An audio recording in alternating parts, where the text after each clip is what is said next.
Hello दोस्तों, एक बार फिर से स्वागत है आपका YouTube channel Saurabh sir mathematics में। दोस्तों, general science one liner questions की सीरीज आपके लिए जो कराई जा रही है उसका ये पार्ट नंबर 15 है। दोस्तों, इस वीडियो में आपके लिए 40 क्वेश्चंस को फटाफट अंदाज में कवर किया जाएगा जो कि वन लाइनर क्वेश्चंस होंगे। और यदि आप UP TET, C TET, super TET, railway NTPC, railway group D, SSC GD, SSC SI, police, UP BEd entrance exam और एंट्रेंस एग्ज़ाम्स की यदि आप तैयारी कर रहे हैं तो यह वीडियो आपके लिए बहुत ही महत्वपूर्ण होने वाला है। तो दोस्तों, इस वीडियो को लास्ट तक देखें, स्किप ना करें। यदि वीडियो अच्छा लगे तो लाइक, कमेंट, शेयर करें और अपने दोस्तों तक शेयर करें। और अधिक इसके वीडियो पाने के लिए हमारे चैनल को सब्सक्राइब कर पास में बेल आइकन को अवश्य दबाएं। यदि आप इस वीडियो का पीडीएफ पाना चाहते हैं तो डिस्क्रिप्शन बॉक्स में दिए गए टेलीग्राम चैनल को ज्वाइन करें। इस पर आपको बिल्कुल मुफ्त में पीडीएफ मुहैया कराया जाएगा। अगला तो दोस्तों चलते हैं क्वेश्चंस की तरफ। प्रश्न है, एक्स किरणें किससे होकर पार नहीं की जा सकती हैं? तो लकड़ी से होकर एक्स किरणों को पार नहीं किया जा सकता है। अगला प्रश्न है, नाभिकीय रिएक्टर के निर्माण में कौन सा तत्व आवश्यक है? तो जर्कोनियम नाभिकीय रिएक्टर के निर्माण में आवश्यक है। अगला प्रश्न है, कौन सा धातु चुंबक द्वारा आकर्षित नहीं होता है? तो एल्युमिनियम धातु चुंबक द्वारा आकर्षित नहीं होता है। इससे अगला प्रश्न है, एक मनुष्य 1 मीटर से कम की दूरी पर रखी वस्तु को स्पष्ट नहीं देख पाया तो उसकी आंख में कौन सा दृष्टि दोष है? तो उसकी आंख में दूरदृष्टि दोष है। अगला प्रश्न है, सोनार का उपयोग किसके लिए किया जाता है? तो सोनार का उपयोग जो किया जाता है दोस्तों वो नौ संचालकों के लिए किया जाता है, सोनार का उपयोग। इससे अगला प्रश्न है, बर्नौली की प्रमेय किस पर आधारित है? तो ऊर्जा संरक्षण पर आधारित होती है दोस्तों बर्नौली की प्रमेय। नेक्स्ट प्रश्न है, विज्ञान की किस शाखा के अंतर्गत पदार्थों के गुण एवं संरचना आदि का अध्ययन किया जाता है? उसे क्या कहते हैं? तो रसायन विज्ञान कहते हैं। यानी रसायन विज्ञान की यदि परिभाषा आपसे पूछी जाए तो विज्ञान की जिस शाखा के अंतर्गत पदार्थों के गुण एवं संरचना आदि का अध्ययन किया जाता है उसे रसायन विज्ञान कहते हैं। इससे अगला प्रश्न है, नक्षत्रों का अध्ययन विज्ञान की किस शाखा के अंतर्गत किया जाता है? तो खगोल विज्ञान के अंतर्गत किया जाता। अगला प्रश्न है, केमिस्ट्री शब्द की उत्पत्ति किस शब्द से हुई है? तो केमिस्ट्री शब्द की उत्पत्ति केमी शब्द से हुई है। इससे अगला प्रश्न है, क्रमबद्ध एवं सुव्यवस्थित ज्ञान को क्या कहा जाता है? तो क्रमबद्ध एवं सुव्यवस्थित ज्ञान को विज्ञान कहा जाता है। नेक्स्ट प्रश्न है, आधुनिक विज्ञान के जन्मदाता किसे माना जाता है? तो लेवोशिए को आधुनिक विज्ञान के जन्मदाता माना जाता है। अगला प्रश्न है, सर्वप्रथम किस देश में रसायन विज्ञान का ज्ञान हुआ? तो मिस्र व अरब में रसायन विज्ञान का ज्ञान हुआ था। अगला प्रश्न है, आधुनिक विज्ञान में अब तक कितने तत्वों की खोज हुई है? तो 108 तत्वों की खोज हुई है और बाकी तत्वों की अभी खोज चल रही है। वह अभी क्लियर नहीं हो पाया है, इसलिए उनको काउंटिंग में नहीं लिया गया है। इससे अगला प्रश्न है, वायु क्या है? तो वायु एक मिश्रण है, मिक्सचर होता है वायु, यौगिक नहीं होता है, तत्व नहीं होता है, बल्कि मिक्सचर होता है। अगला प्रश्न है, परमाणवीय नाभिक किसने खोजा था? तो परमाणवीय नाभिक को रदरफोर्ड ने खोजा था। अगला प्रश्न है, पदार्थ की चतुर्थ अवस्था कौन सी होती है? तो प्लाज्मा को पदार्थ की चतुर्थ अवस्था कहते हैं। तो दोस्तों, एक पदार्थ की पांचवी अवस्था और होती है, तो वो पांचवी अवस्था कौन सी होती है ये हमने आपसे पूछा था इससे पिछले वाले वीडियोस में। तो पदार्थ की जो पांचवी अवस्था होती है उसको बॉस आइंस्टाइन अवस्था कहते हैं। बॉस आइंस्टाइन कंडेंसन, BAC, ये अवस्था होती है आपके पदार्थ की पांचवी अवस्था।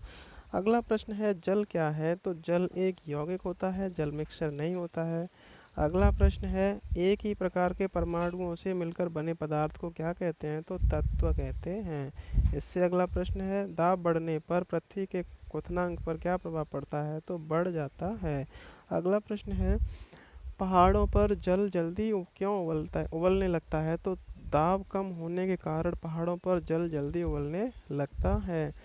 दोस्तों, अगला प्रश्न है, यानी 21 नंबर क्वेश्चन है, द्रव का ताप बढ़ने पर गतिज ऊर्जा पर क्या प्रभाव पड़ता है? तो गतिज ऊर्जा बढ़ जाएगी। अगला, जिस अवस्था में पदार्थ के भौतिक गुण धर्मों में अस्थायी परिवर्तन होता है उसे क्या कहा जाता है? तो उसे भौतिक परिवर्तन कहा जाता है। इससे अगला क्वेश्चन है, चीनी का घुलना कौन सा परिवर्तन है? तो चीनी का घुलना भौतिक परिवर्तन कहलाता है। आयोडीन का परिवर्तन कौन सा परिवर्तन है? तो आयोडीन का परिवर्तन भौतिक परिवर्तन होता है। अगला प्रश्न है, जिस अवस्था में पदार्थों का संगठन संगठन व गुणधर्मों के में स्थायी रूप से परिवर्तन हो जाते हैं उसे क्या कहते हैं? तो रासायनिक परिवर्तन कहते हैं। ध्यान दीजिएगा कि जिस अवस्था में पदार्थों के संगठन व गुणधर्मों में स्थायी परिवर्तन हो जाता है उसे रासायनिक परिवर्तन कहते हैं। यानी कि जो अवस्था है और उसमें परिवर्तन होने के बाद जो दूसरी अवस्था हमें मिलती है उसको रिवर्सिबल नहीं किया जा सकता है। जैसे कि बर्फ़ का बनना, ये हमारा भौतिक परिवर्तन होता है, क्योंकि बर्फ़ के बनने के बाद में बर्फ़ को पानी में भी बदला जा सकता है। लेकिन इसमें जब अवस्था में स्थायी परिवर्तन होता है तो उसमें किसी भी परिवर्तन होने के बाद में उसे उसी कंडीशन में नहीं लेके आया जा सकता है। जैसे कि मोमबत्ती का जलना कौन सा परिवर्तन है? तो मोमबत्ती का जलना रासायनिक परिवर्तन होता है। अगला परिवर्तन है, बर्फ़ का पिघलना कौन सा परिवर्तन है? तो बर्फ़ का पिघलना भौतिक परिवर्तन कहलाता है। इससे अगला प्रश्न है, कोयले का जलना कौन सा परिवर्तन है? तो कोयले का जलना रासायनिक परिवर्तन कहलाता है, क्योंकि कोयले को जले हुए कोयले को कोयला नहीं बनाया जा सकता है, इसलिए वो रासायनिक परिवर्तन हो गया और स्थायी परिवर्तन हो गया।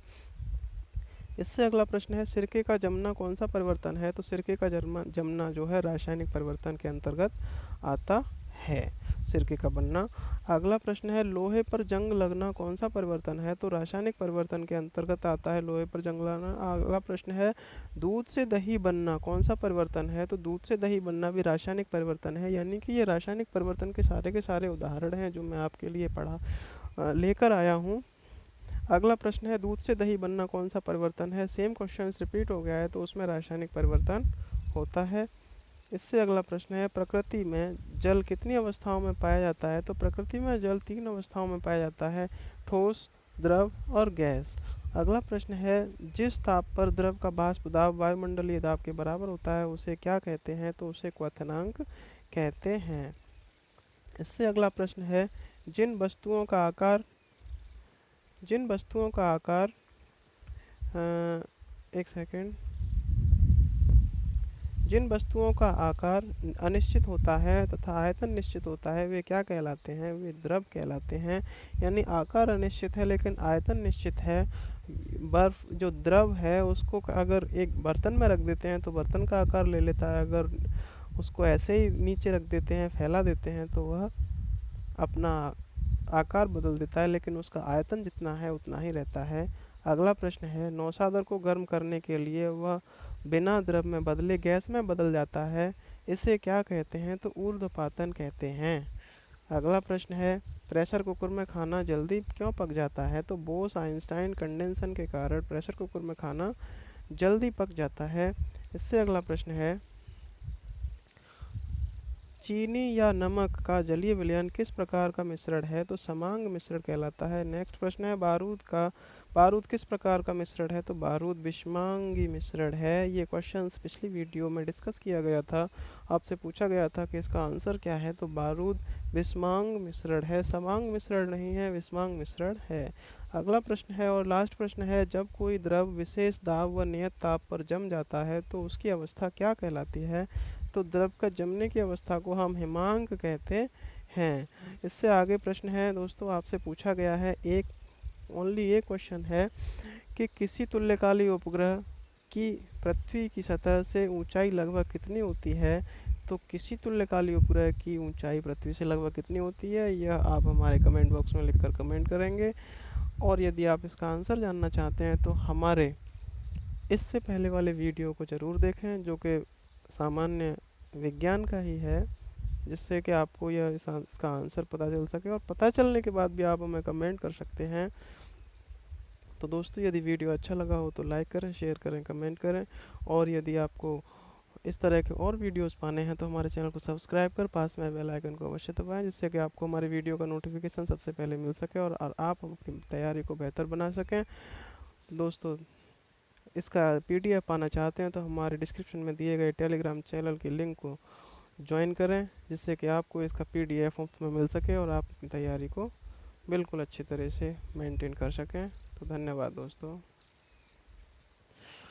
एक बात और बता दी जाए दोस्तों, यदि आप किसी भी एग्ज़ाम्स की तैयारी कर रहे हैं और आप हिस्ट्री, इकोनॉमिक्स, हिस्ट्री, ज्योग्राफी और सीटेट यूपीटेट से संबंधित आदि सभी प्रकार की वीडियोज हमारे प्लेलिस्ट में दी गई हैं। आपको जो भी वीडियो अच्छा लगता है आप उसे देख सकते हैं।